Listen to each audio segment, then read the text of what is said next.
Hi everyone, welcome to इबीट cash और स्वागत है आपका एक और एपिसोड में जिसका नाम है चार्ट ऑफ द वीक, जिसमें हम हर हफ्ते चर्चा करते हैं एक ऐसे चार्ट की जिसमें हमें कुछ खास पैटर्न्स दिखते हैं, कुछ खास एक्टिविटीज दिखती हैं या कुछ ऐसा दिखता है जिससे हमें लगता है कि आगे आने वाले समय में इस स्पेसिफिक चार्ट पर, स्टॉक पर या कंपनी पर किसी भी तरह का अपवर्ड या डाउनवर्ड मूवमेंट बन सकता है। चलिए चलते हैं इस हफ्ते के चार्ट पर और देखते हैं इसके पीछे के लॉजिक को।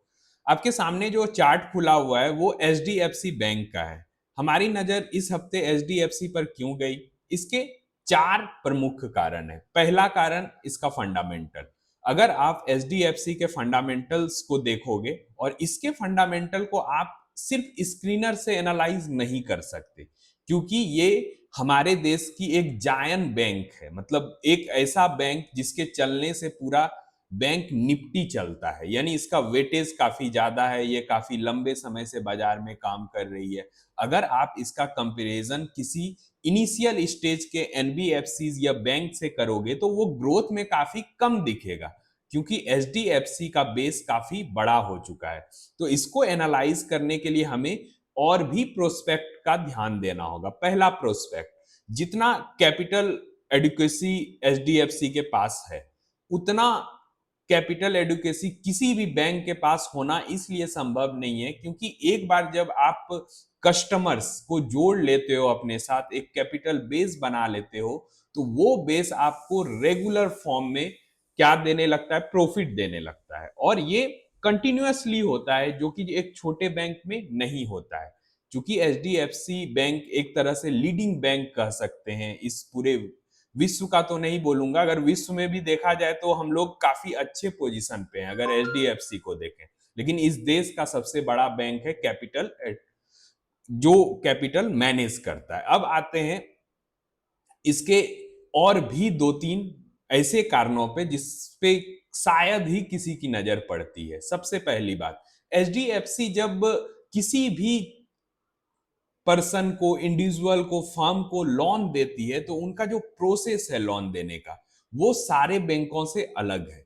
ये बड़े कारपोरेट्स को टारगेट नहीं करती है, ये ध्यान देती है कि लोन हमेशा उन लोगों को दिया जाए, उन इंडिविजुअल को दिया जाए, उन फर्म को दिया जाए जिनसे लोन आने की पूरी संभावना हो। यानी कि अगर इनका लोन रिकवरी का रिकॉर्ड देखेंगे तो शायद सारे बैंकों में सबसे बेहतर दिखेगा। ये बड़ा कारण है कि इसमें बैड डेब्ट जैसी समस्याएं काफी कम दिखती है। जो नॉन परफॉर्मिंग एसेट है, जिसको हम लोग बैंकिंग सेक्टर में ध्यान से देखते हैं, वो भी कम दिखता है।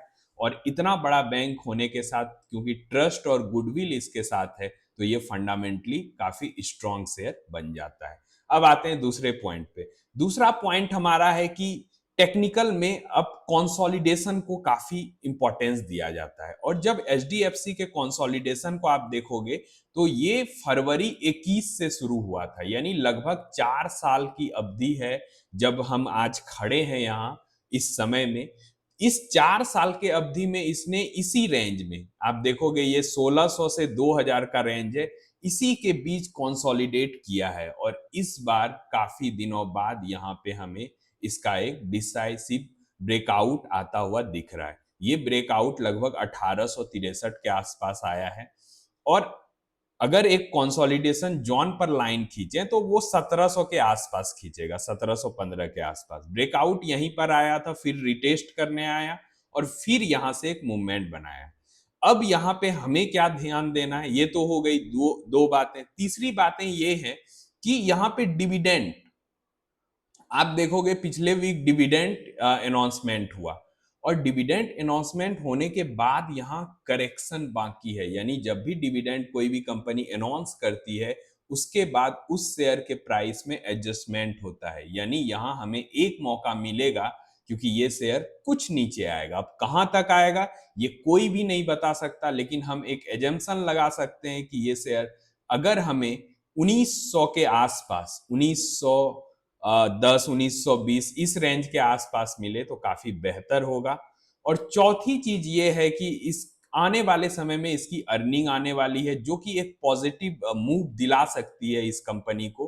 तो इन सारे कारणों को मिलाकर एचडीएफसी हमारे इस वीक का चार्ट ऑफ द वीक है। हमेशा की तरह डिस्क्लेमर कि अगर आपको एचडीएफसी पे किसी भी तरह का ट्रेडिंग या इन्वेस्टिंग बेट लेना हो तो अपने फाइनेंशियल एडवाइजर की राय जरूर ले लें।